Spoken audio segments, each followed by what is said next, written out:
Tonight's moderator is well known by many here in Chicago. Jay Levine is a special contributor for CBS 2 Chicago. He joined CBS 2 Chicago as weekend anchor and reporter in 1990 before being named chief correspondent in 1991. He later anchored the station's early morning news with his wife, Mary Ann Childers, before returning to his role as chief correspondent. He held that title until January 2015 when he decided to shift to part-time work on special projects. Now, Jay has won numerous awards, including a National Radio, Television, Digital News Association Award, and an Edward R. Morrow Regional Award for writing Farewell to the Pope, as well as 2 National Emmy Awards. Jay is also involved in several organizations in the city. So thank you for joining us today, Jay. Now, it is my pleasure to introduce our special guest speaker. Tom Ricketts is the executive chairman of the Chicago Cubs and a longtime fan of the team. In 2009, he led his family's acquisition of the team from the Tribune Company. And in October 2013, we actually hosted Tom and Cubs president Theo Epstein for our dinner meeting right here at the Hilton. And Tom talked about their goals and the changes we might see in the near future for the team. In fact, Theo gave a memorable presentation of Inside Baseball that fans found fascinating. And it's been thrilling to watch the team over the past 3 years and the success that they had in their journey to the World Series. So now let's hear from the man who made history for Chicago. Please join me in welcoming Tom Ricketts. So I have a question. How many people here tonight were at that economic club dinner 3 years ago? That's pretty good. So you will not be surprised to find out that we won the World Series. And it should be no surprise to anyone in the room that when we did, our players celebrated. I like this one. It's got Schwarber right in the middle. You can kind of see his face sticking out there. And you know, there are days where it seems a little surreal. You know, there are days where you wonder, you know, did I just dream that? But as you can see on this sign outside Wrigley Field on the night we won,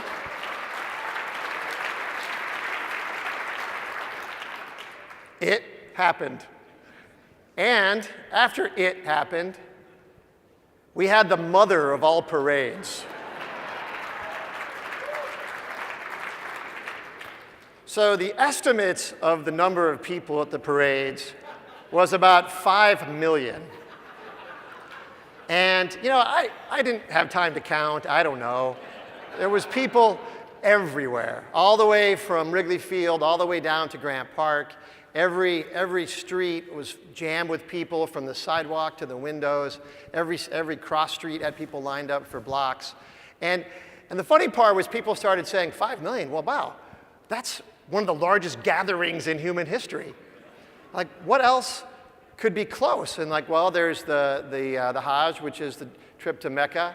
There was the Ayatollah's funeral, and a couple of maybe masses said by the Pope in the Philippines or something like that. So I don't know about all those other events, but I think we set the record for the largest happy parade in the history of man.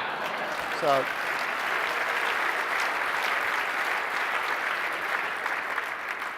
And it was a truly global story. Like, you know, we get these stats from our advertising people, and there was over 50,000 stories worldwide after we won, with over 62 billion impressions. We also had over 18 million tweets, which was then a record just recently broken by the most recent Super Bowl. So, I mean, it was you'd have to say, a pretty darn good story. And it was a really good team. We were a better team than people even really know. And just pulling up some of the stats, like obviously the best win percentage during the regular season, aside from being third in runs per game, we were first in almost every category in baseball. And what a lot of people don't know is, in addition to hitting a lot of home runs and being a fun offensive team, we were very, very much a defense-minded team. In fact, there's a stat that I like called defensive efficiency. And it's kind of an exaggeration to say I like this stat. I never heard of it until a few weeks ago. But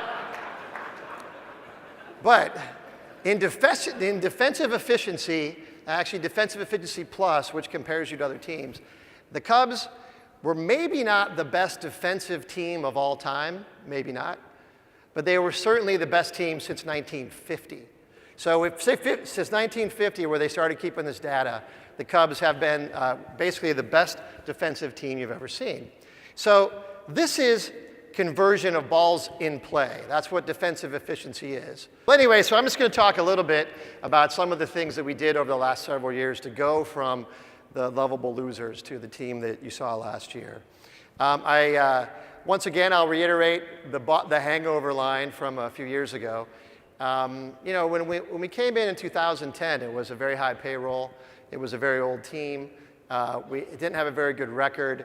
We had a very bad farm system. We had the worst facilities in baseball, and we had the longest drought in the history of sports. So when you add all those up, I mean, that's a package not a lot of people go looking for. But we started to address those issues, and it really we came into our first press conference, and we said, look, we got 3 goals. Obviously, to win the World Series, to preserve and improve Wrigley Field, and to be a good neighbor. And on top of that, something that we don't talk about as much, internally meetings with associates of the club, we challenged everyone to be the best in the game, both on and off the field. And we said, look, if you're not the best at what you do in baseball, then who is, and why are they better than you, and how can we catch that? How can we pass them? How can we close that gap? So we set high standards from the very beginning. And of course, high standards don't get you anything without great leadership. And the team, I think I have, the 2 best decisions I've ever made in baseball are on this screen. On your right, that's Crane Kenny, our team president, who does a brilliant job with business operations. That is actually Crane and I, a couple weeks ago in Monaco, accepting an award for Global Sports Team of the Year. So, well, that was pretty cool.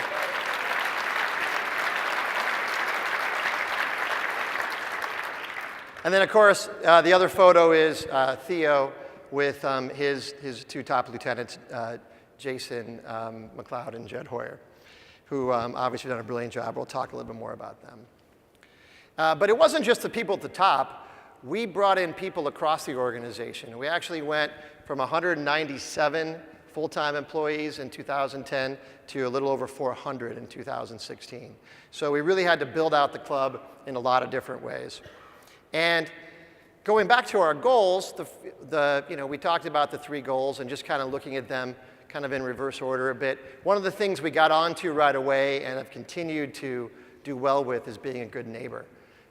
We raised about 5 times as much money in 2016 than we did in 2010, and we have programs all over the city helping disadvantaged youths and lots of other great things. We're very proud of what we do for charities.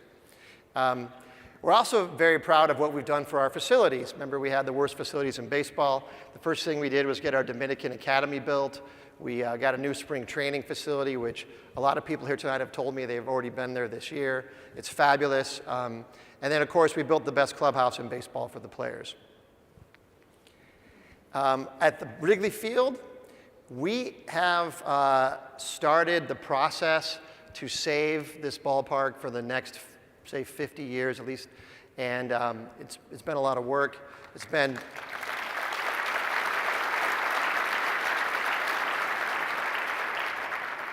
it may be as much as $600 million in the end to save Wrigley Field, and the upper left-hand corner is a footing for a piece of steel. It just shows you that well over half that $600 million is just steel, electrical, concrete, plumbing, infrastructure things that you don't even see on game day. Now, on game day, you do see the beautiful video boards we put in, which are extremely popular and extremely well received, so we're very happy about that. The third thing in the corner, the lower left corner, one of the things that I am most happy with and most proud of is restoring the actual beauty of the outside of Wrigley Field. We worked with historical architects.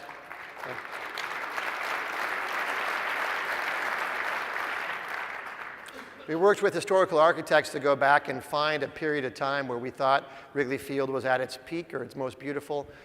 Chose 1935, and putting back in this decorative wrought iron patterns and terracotta and exposed brick and the things that are beautiful.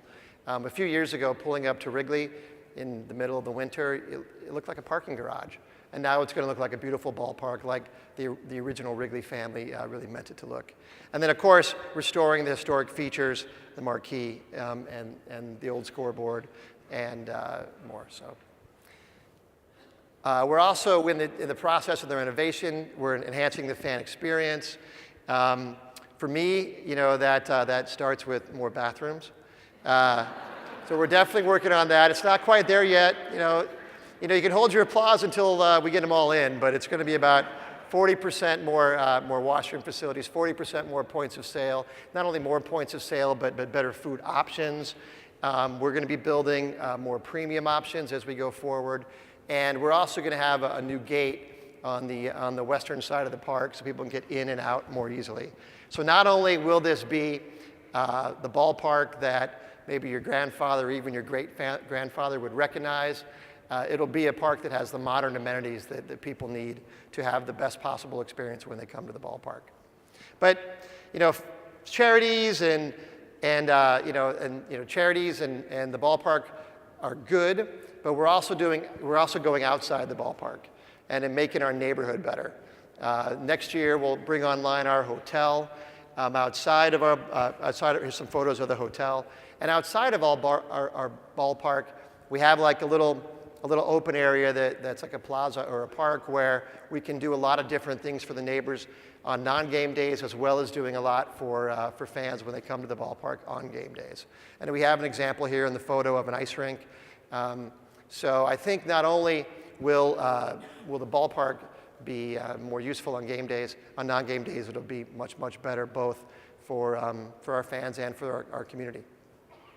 But all that's great, but it's all about the number one goal. Like I said in the thing, it ultimately comes down to winning the World Series, and so achieving that ultimate goal, there was a lot that went into that, and all the credit, of course, goes to our baseball ops guys. But I'm going to talk a little bit about some of the things that they've worked on to make us the best team in baseball. Like one fact that I was surprised with, of the roster for the 2016 World Series, only 2 players were in the Cubs organization in 2011 when Theo came. And that was Javi Baez and Wilson Contreras. And they played in Boise that summer. So Boise is like half-season rookie ball. They were on the same team, that's a fact, for 2 games in 2011. So this was the nucleus, I guess, of the 2016 World Series team. And who would have known at the time, but only two players. So it was a total transformation of our baseball organization. And people talk about the guys being quantitative and everything they do on the technical side, but one of the things people don't know is that one of the first things that Theo and Jed did was refocus on scouting. Now, we've actually added about 50% more people to our baseball organization and about 30% more scouts. And those scouts, they're not just more scouts, we have better scouts. We work very hard to make sure we get the right video, to make sure that we have the best reports on kids and the players all over the place. So we've really grown and improved our scouting over the time.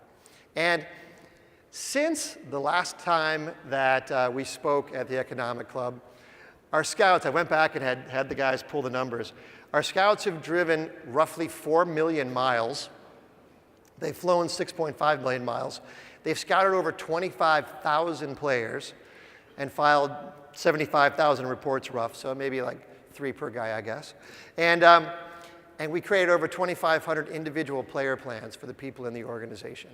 So it's not just about having more bodies, it's about having those bodies work more effectively. And really, we've built one of the best scouting organizations in baseball. And that is, as you know, more of a traditional way of going about things. We've also refocused on technology. Just a couple examples, up here. Like number one, we've built a new database over the last few years called Ivy. It keeps all the stats, all the video, all the reports, all the scouting reports, all the information of all the players across all of baseball. It's a massive database that our guys have built from scratch to give them the best decision-making tools. We also have a program called Neuroscouting, of which there are only 2 teams in baseball that are allowed to use. And what this does is it basically, it looks at the neuro pathways, following me, with swinging. And in fact, it predicts and trains players on swing, no swing decisions, and when you start to swing, stopping, like inhibits, the end of the swing. And it started as just a test that Theo gave to players to see how good they are at recognizing pitches, but now they use it as a training tool, and players get on the neuroscouting all the time. And in fact, 2 of the players that scored highest of all time in neuroscouting is, we give neuroscouting to people we're going to draft potentially to see how they do. And 2 of the highest scores in the history of neuroscouting, number 1 was Mookie Betts, who's now an MVP candidate for the Boston Red Sox. He took it for the Red Sox when Theo was there. And number 2 was Kyle Schwarber. So this is a program that we think gives us value, not just in who we draft, but how we develop players. Kinetrax is something a little different. This is 14 high-speed cameras all over the ballpark that film the pitcher on every play. And it's a markerless system. There's a lot of technology systems where they put little stickers on you all over your body, and then the computer keeps track of where your arm is when you throw. This is all done through 14 cameras that get together and synergize the player and all the arm angles, and it even has a stat for shin angle when he's throwing the ball. So Kinetrax is something that I think only 2 teams are using. TrackMan is another one. This is using Doppler radar from different cameras to measure baseball spin, speed off the bat. Every major league club has this. The league put this in every ballpark, but we also put it in every minor league ballpark. So another data system that we've used to great effect. Fatigue Science is a group that we use to help the guys measure their sleep and how well they're sleeping and how well how well they're getting their rest in the evening so they can be ready for the game. And then Whoop is a system that you wear on your wrist that measures both your sleep and your activity all day long, that measures dozens of different body things during the day. So it measures your physiology as you go on. So there's more to this, but there are just 5 examples of things that did not exist at the Cubs in 2011 that we use today for technology to make us a better team on the field. But the other thing that our guys are very proud of and very focused on, it's not just about getting the most talented player, and it's not just about getting the best technology, it's about finding the player with the best character. And it kind of falls into 2 things. And before we draft a player, we go deep to understand what a player's, and the word they use in baseball is makeup. What's the player all about? Will that player be accountable for their own development? Will they take responsibility for what they're trying to do and what they're trying to accomplish as a player? And number 2, will that player be adaptable? Baseball is a game of failure. You fail most of the time. When you start to get success, you will start to fail again. Will you be able to adapt? And one of the things that on our old scouting form, we used to scout players, and when we used to scout players, we'd have a box, and it'd say character, excellent, good, fair, poor, bad. And the scout would check a box, check 1. Now, Theo makes scouts for players we're going to draft write up 3 times that player has overcome adversity in their personal life, 3 times that player has overcome adversity in their baseball life. They interview all the players' parents and coaches and teachers and everyone that knows them, and we write big reports on players before we draft them because character is very important. The second part of this is mental skills. We have 6 mental skills professionals in our organizations, from PhDs down to former players, who focus on what they call the growth mindset. They want players to expand and grow as a person. And that includes meditation, yoga, Pilates, anything they can do to improve their self. Mindfulness. They focus on mindfulness, being in the moment, and of course, in-game focus. There's a photo here at the bottom. That's David Ross wearing a cub who's meditating, the little cub. So he from last year, and of course, all that up when you get the right, when you do the right scouting, and when you have the right information and you train the right players and mentally, it adds up to a great team. And we had one of the best teams of all time, as I said. But they also had to have the right focus. I mean, they had the right energy. They knew what they had to do. They knew where they were going. Everything that came out of all their interviews was exactly right. And part of that has to do with having the right manager. And I don't.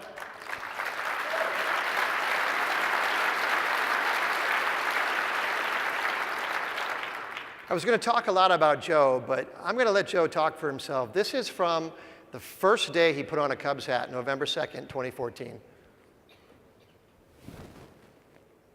So we're going to set our mark high, absolutely. And I'm going to talk playoffs, I'm going to talk World Series this year, I promise you, I am. And I'm going to believe it. And I'm going to see how this is all going to play out. And it's within our future, there's no question about that. But I don't know exactly when that's going to happen, but in my mind's eye, we're going to make the playoffs next year. And that's how I'm going to approach next season. So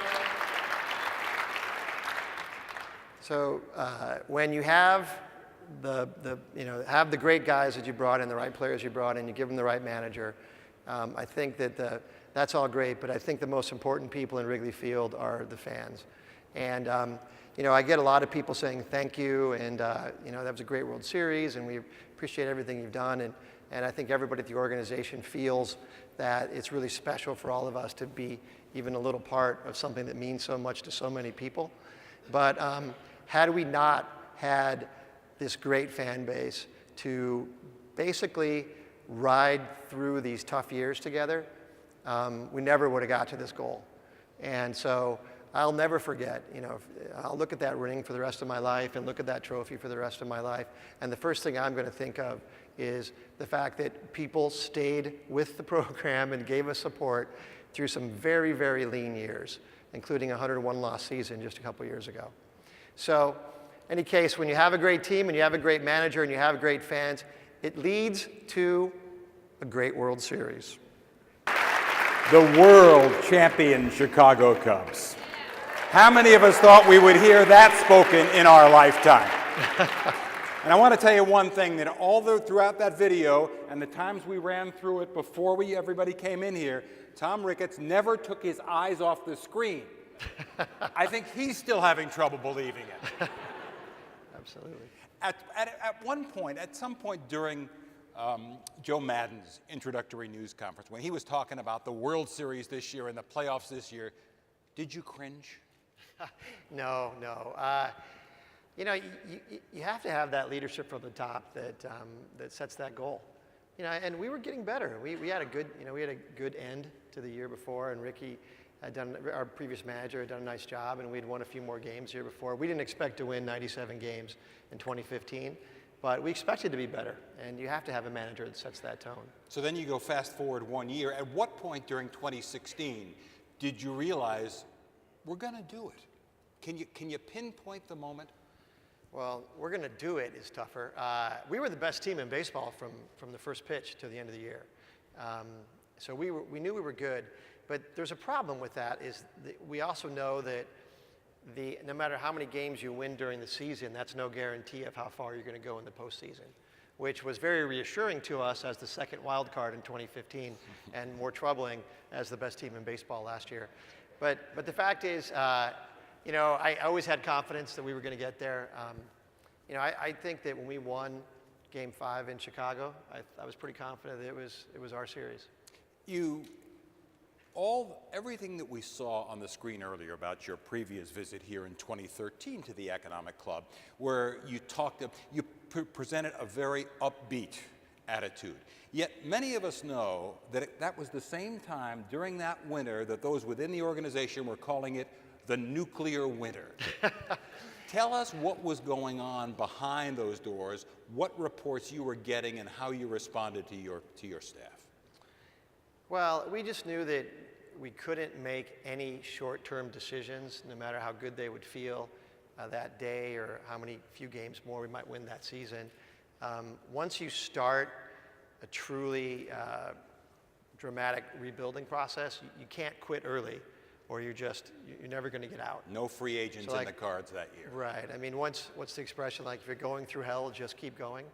And but honestly, during those years, I walking through the park every game and talking to fans, and I tell you, 19 out of 20 people just said, "Hey, stick to the plan. We got you. Let's just get it done." You had decisions to make all along the way. Can you pinpoint the 2 or 3 key managerial decisions that you were forced to make that turned out to be pivotal? And that's easy. I mean, I think from the business side, first of all, keeping Crane as our team president. He's done a brilliant job the last 7 years. I think that the way that we parted company with Jim Hendry was very important, because Jim's a good friend and a great general manager and a great guy. But the way it went down was very respectful, and that helped build a bit of a reputation for the family as people that care about people. And then, of course, bringing in Theo was transformative for all the things I just showed. And then I think the final one that I think will define this era is just having the patience to stick through all the insanity around getting the ballpark fixed. This obviously was a trip that went from where you were before you took over down and then back up again. Was there a point that you realized, okay, we've hit bottom now and we're on our way back up? I think that if the moment like that was the day of the Jeff Samardzija trade, the fact is that through all these years, 2011, 2012, 2013, we were trading players that were good now for players that would be good in the future. And Jeff was the last player we had that was good now, so there was nothing else we could do. What's the expression? It was the end of the beginning, right? So it was at that point where the die was cast. It was up to our young players to go forward, and and the team responded. I mean, shortly thereafter, there was a moment where Anthony Rizzo tried to fight the entire Cincinnati Reds team. I think that was the beginning of a new era of Cubs baseball, and I think that was the turning point. We're taking questions from the audience via your smartphones, and one of them comes and says, as the Blackhawks acknowledged emulating the Red Wings, other MLB teams, what other MLB teams did you emulate on your way to building today's Cubs? Well, I mean, if you go back and look, and you can study all the teams, like the Red Sox, obviously. I mean, the way they built their organization and the consistency of their results. The Cardinals, unfortunately. They are a team you have to look up to, and the consistency of their results is even greater.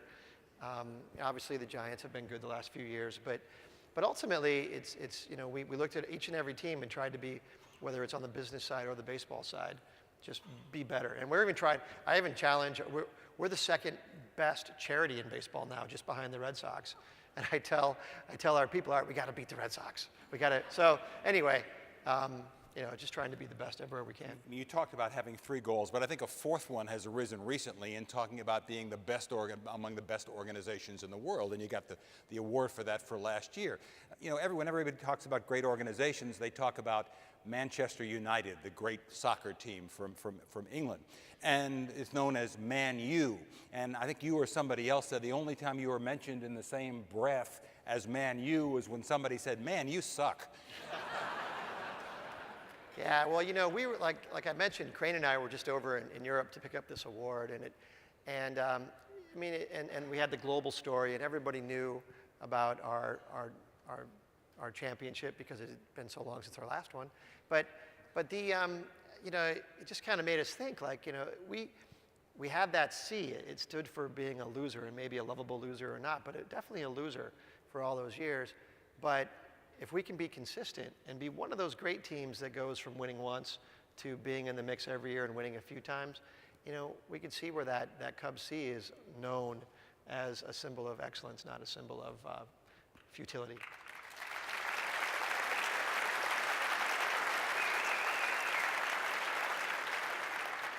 Will anything but another World Series this year be considered a failure? Well, obviously that's the goal. And I think our guys would love to repeat. And historically, when the Cubs win one, they always win the next one. So, so that's good. We got history on our side there. But once again, I think just seeing the team get better. And we had the youngest team in the history of the World Series last year. So we have a lot of good young guys. I think the key is they just stay healthy and produce like we know that they can. And if everybody gets a little better like they should, we should be right back in the mix. Let's go back to that 7th game in Cleveland. As you were sitting in the stands and watching everything unfold, and you're watching things, and you were watching the decisions that Joe Maddon was making about taking out Kyle Hendricks early, bringing in John Lester early, having Javi Baez bunt on 3-2, bringing in Aroldis Chapman so early. Were you at all uncomfortable at the time with any of those decisions, the way most of us were? Well, I think first of all, every fan, including myself, you have to realize that sometimes managers make different decisions in the playoffs. And as Joe has said very succinctly, there was no Game 8. So, and I think that at the time, you could look at those decisions and say, you could go either way on them. But in the end, Joe went with he went with his gut. He went with the fact that he knew the situation better than anybody, and in the end, it worked. What about him, Joe Maddon? This is another question from the people watching. What about him? What characteristics about him made him the right person for you? Well, I mean, I don't take credit for hiring him. That was the baseball guy's decision. But I mean, Joe has like a very special charisma, and you see it. Maybe you can see it when you see him in the interviews or on TV or whatever. But like his ability to relate to people is incredible. Whether it's the 21-year-old shortstop or the 39-year-old catcher, he is someone that really relates to everyone, and he keeps the players loose but focused, and he understands it's a long season. And he mixes things up. 2015, he had the magician come into the New York Mets. And we were in New York, and the team had done a 4-game losing streak, and Joe brings in a magician. And so the beat writers asked him, "Why'd you bring a magician?" He said, "Well, it's pretty hard to get zoo animals when you're on the road." So anyway, he tries to keep it loose. He did bring in a lot of zoo animals that year, but keeps it loose. He knows it's a long season. He gives the guys the right message, be present, not perfect, and reminds them that, that just be here today and worry about other things later. Everybody knows the story about you being a lifelong Cubs fan, meeting your wife in the bleachers and the like. And you told me when I interviewed you the day you were announced as the new owners and went with reporters, I asked you who your favorite player was. You told me. I won't ask you the same question today because that's probably impolite for you to make that kind of statement. But I will ask you, which player on the team right now most reminds you of yourself? Wow. I would say Kyle Hendricks, but I couldn't get into Dartmouth. So I think that's probably as close as we're going to get. Kind of skinny white guy. Yeah. Over the past 16 seasons, 11 different teams have won the World Series. What makes it so difficult to repeat? And I know that Eileen Gordon was the first to crown you the 2017 World Series champions. We'll take it. And she will be remembered for that when it happens. What makes it so difficult? Well, when we come back next year, we'll play Eileen, on the video board.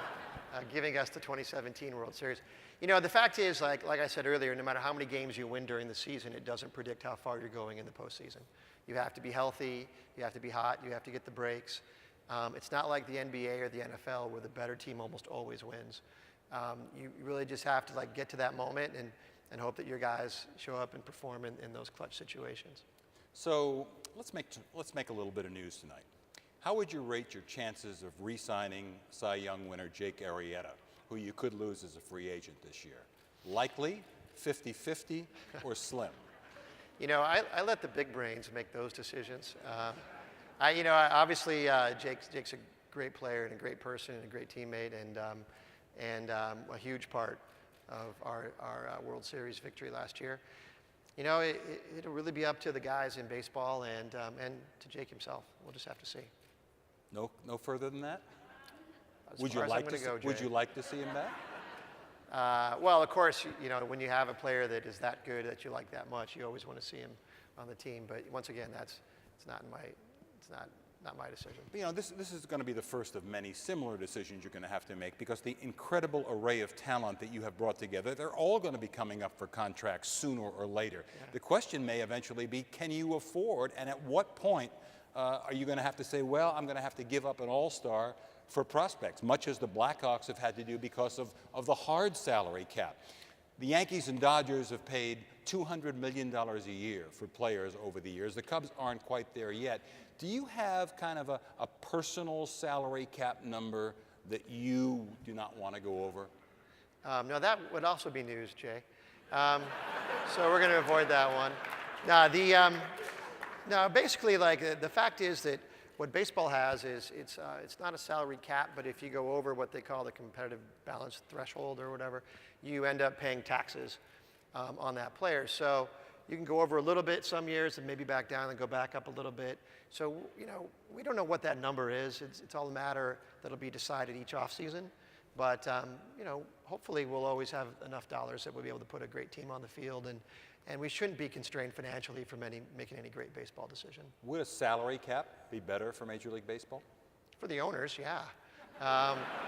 But, you know, in general, you know, I don't think that's going to happen anytime soon. So we'll just work around the system that we have. Another question from the audience is, you know, what is it going to take, and I know you just re-signed him, to keep Theo here? He worked his magic in Boston. He worked his magic here. I mean, could he at some point go looking for another challenge? You know, you've locked him up with a generous contract now. Yeah, you know, and for those that don't know, Theo just re-signed for 5 more years in end of September, and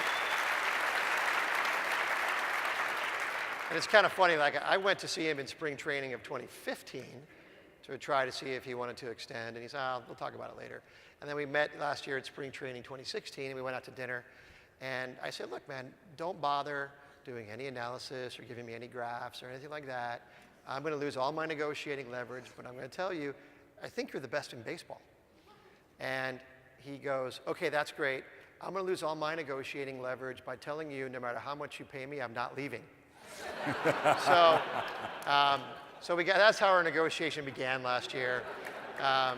A tough negotiation. Yeah, it was pretty brutal.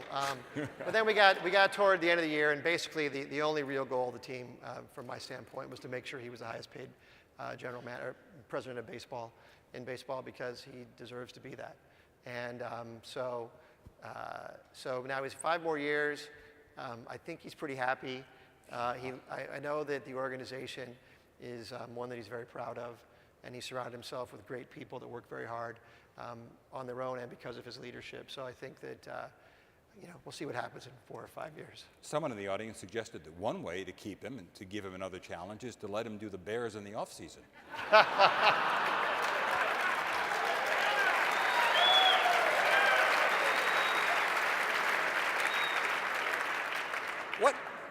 Obviously, you show up here from everything you say and the way you say it that you're having a good time. What would you say is your least favorite part of this job? Well, I like everything about the job. I mean, my least favorite day was the opening day that all the bathrooms blew up. That was a tough one. But no, I like the job. I think if there's any trade-offs, maybe losing a little bit of privacy, but other than that, it's been great. There's so many great things about being an owner. Like, there really is. Like, it's easy to get into restaurants. You get to meet a lot of great people. I think one of the great things for me is I get to take credit for the great work of others. Like, Anthony Rizzo hits a home run, I get high-fived. Or what Crane or what Theo are doing, I get a lot of credit for that too. So I'm in a pretty good situation. I kind of like it. And you were a long way toward achieving those 3 goals that you set.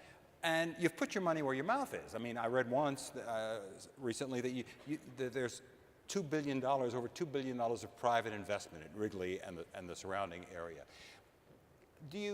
Does it at all concern you that maybe you're not getting the cooperation from government officials that you've earned with that kind of investment, city or state? Well, how diplomatically worded was that? Look, we're all friends here. Yeah. Right. This will never get out. I can say anything I want. It'll never leave the room.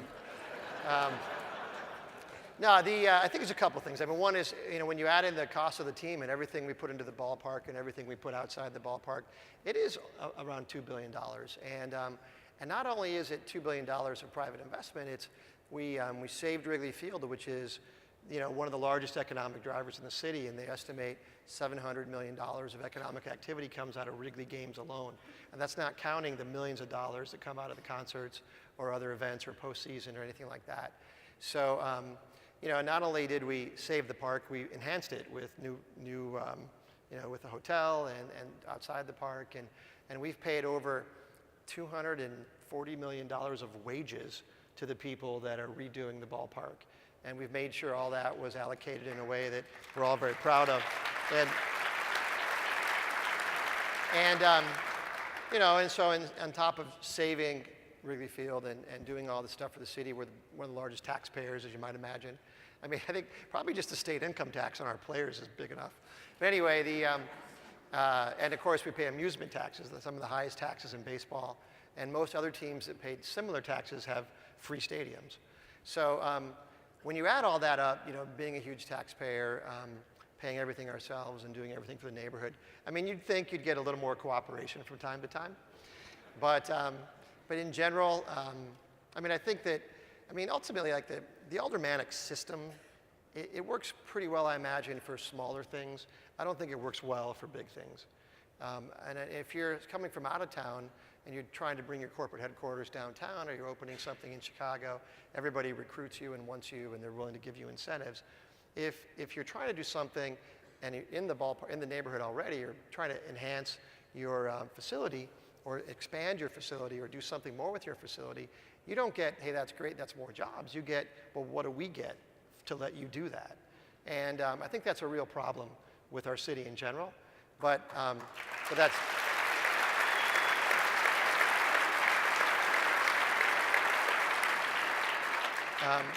But in general, I think that the city's heading the right direction. We've had a lot of issues both here and downstate, but I think that we're looking forward to making our neighborhood better and seeing that area become just one of the best parts of the city. And we're continue to work with the powers that be to make sure that happens. You talk about all the taxes that you paid and contributed to running government and the city and state. I take it you don't feel very good about the proposal to increase the amusement tax, the fan tax, to help balance the state budget. Well, hopefully that's no longer a proposal. I don't know where that's at, but the fact is that we already pay the highest amusement taxes in all of baseball. I think twice more than the team that's next behind us, and I think 15 teams don't pay at all. So given the fact that we pay our own stadium, pay for all of our own expenses, we pay for our own traffic aids, we pay for everything around the ballpark, I think it's kind of crazy to me that they would come after us again and basically and add to a tax that's already the highest in all of sports.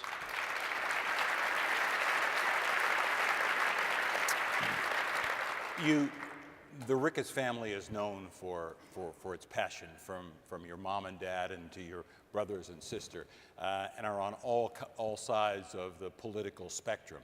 How does a family like that, who is going to who's going to upset somebody. One member is going to upset somebody. How do you work with the political parties on both sides when you have that kind of disparate supporter?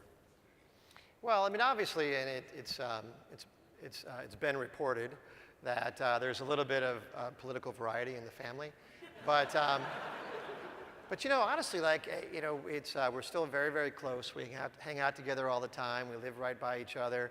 We have like a long call all of my siblings get on a call every Tuesday morning for like 90 minutes, and it starts off with a few baseball updates, but then it goes on to, hey, who's going home for Easter? What do we get Mom for Christmas?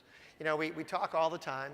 We have a great relationship, and you know, and I don't think it's all that weird. I mean, a lot of people in this room probably have brothers and sisters that are on different sides of the political aisle. But you've got to work with a politician on one area for your baseball team when that politician is being opposed by another member of the family.